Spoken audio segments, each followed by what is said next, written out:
Hey guys, what's going on? We got part 2 of the Counter-Strike source match here on DE Nuke. Obviously this is continuing in our terrorist side. There's going to be many more videos to come. This is a pretty long match. But I want to get part 2 up and want to thank you guys for all the likes I've gotten on part 1. You guys really came through after I posted that annotation, where I said, if you guys like Counter-Strike, hit the like button, and there'll be more of it, so obviously I'm going to deliver, and it looks like Counter-Strike is something that a lot of people want to see, which is cool. I think a lot of people are getting a little tired of Modern Warfare, so it's always good to change it up. I'll still be posting, Modern Warfare and some other games and stuff like that from time to time, but looks like right now the people have spoken. A lot of people want to see Counter-Strike, so that's cool. So there, to reiterate just what just happened, we tried to take Ramp Room, and we failed pretty badly. They had a good ramp hold there. They had good flashes, and all three of us that tried to run into ramp room were totally white screened. We got flash banged. We were just humping each other. It's a term when obviously you guys know what humping each other is, but in Counter-Strike it kind of stands for when you're totally blinded and you're just running into each other because you can't see anything, and like I got a triple spray as a result of it, so that's always disappointing. But it was a good ramp hold on their part. Their flashes were really good. And that's something on the counter-terrorist side that you really got to get down. I mean, flashes are really important in this game. Some say it's more important than your gun to have a good flash, because if you get someone totally white screened, you're gonna win that battle most of the time, because they have no idea where you are and you can just run up and pop them in the head. And that's kind of what happened in that case there, where we weren't able to take the ramp room and that strat kind of fell apart. Here we're going for an upper rush because that's been successful. And I think it's going to be successful again. I missed quite a few shots on that guy, but my teammate cleans him up. And we look like we're going to be able to take this round here. I think it's a 3v2 right now. We're able to get the bomb down. I'm throwing flashes to hold him off. And here I throw a random smoke. And you're like, why would you throw that smoke? Because it's kind of a misdirection smoke. A lot of terrorists will throw a smoke and then hide in it. And when I threw that, it's going to be a misdirection. They're going to think someone's hiding in the bomb site in that smoke, so they're going to be looking there and not where I am or where my teammates are. So that's kind of a good tip if you play Counter-Strike competitively. Misdirection smokes are big. And here, there's one guy left, and I decided to come up the vents to try to take him out while my teammate's shooting at him, and he just hits a nasty flick shot on me, and another one. And here, we won the round. But he did a good job. He stayed alive and was able to take two of us out, so that kind of hurt our money.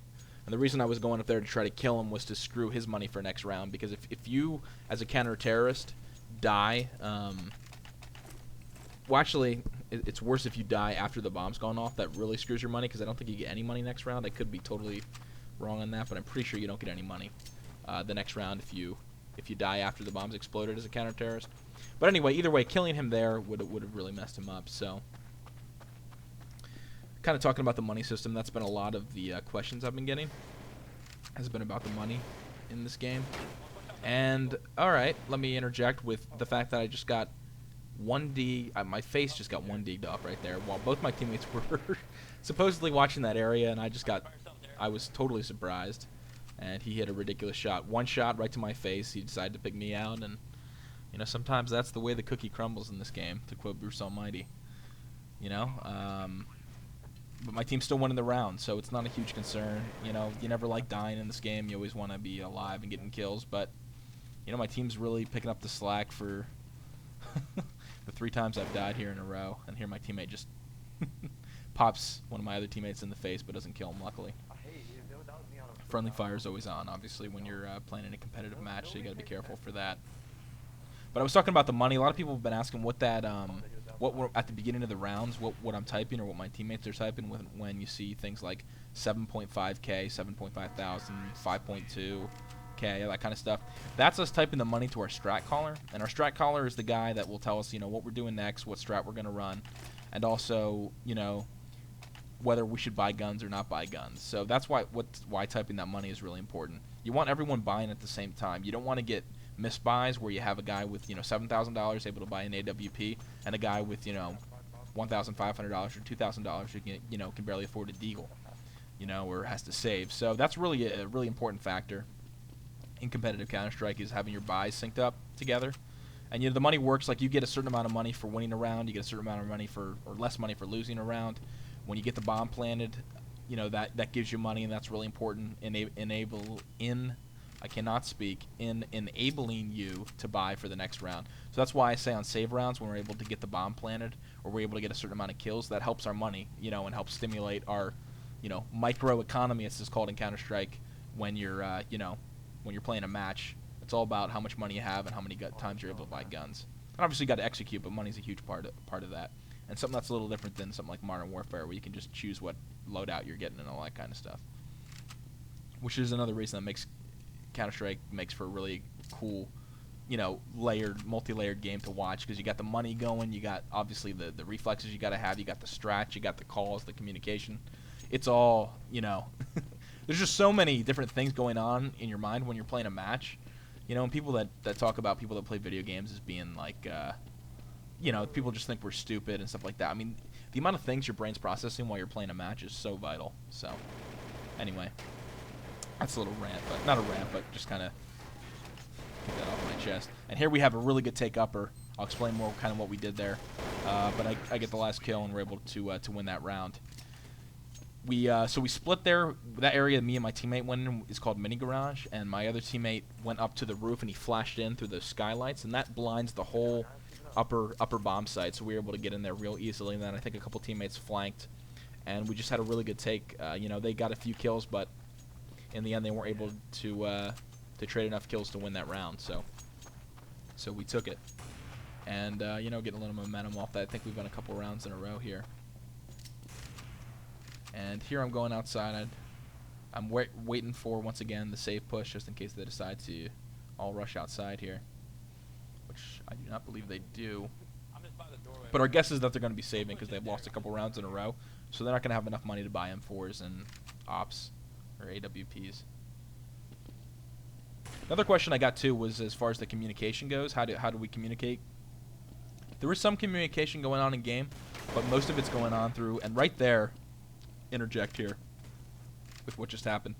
My teammate just got deagled right there, and I wasn't able to clean the guy fast enough. And then I decided to go in, and I get a nice little flick shot on that guy trying to run away.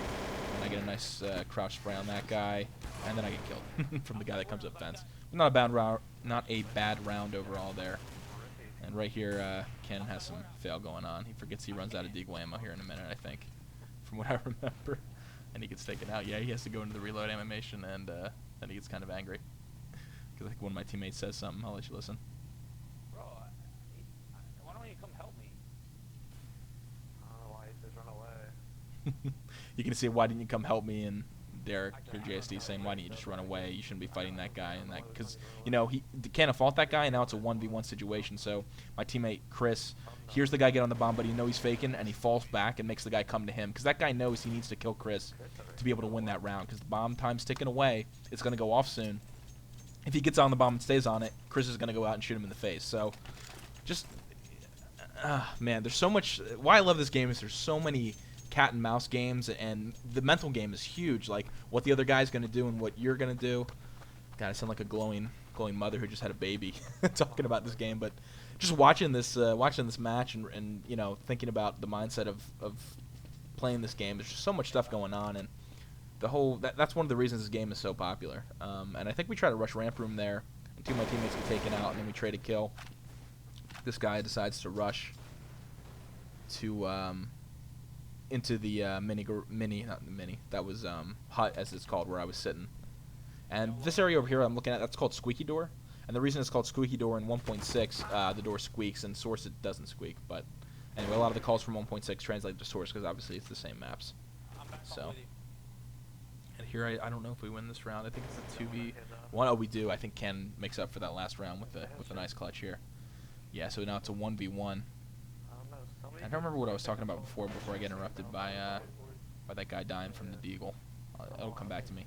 But yeah, Cannon decides to plant in the upper bomb site here, and I think he got a call that this guy was probably lower, that we could have gone heaven there, so he's flashing heaven, and then he hears him, and he plays this really smart. He knows he's going to come up vents.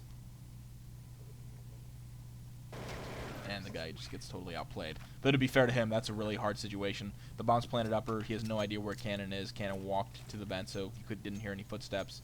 The counter-terrorist, that is, didn't hear any footsteps, and you know, he was able to be taken out. So All right, guys. Part 3 will be up soon. Hope you guys enjoyed part 2. And like I said, keep liking the video. It brings people who wouldn't normally notice Counter-Strike or haven't been exposed to it, gets them to check it out, and yeah, stuff like that. All right, guys. I'll talk to you later. Bye.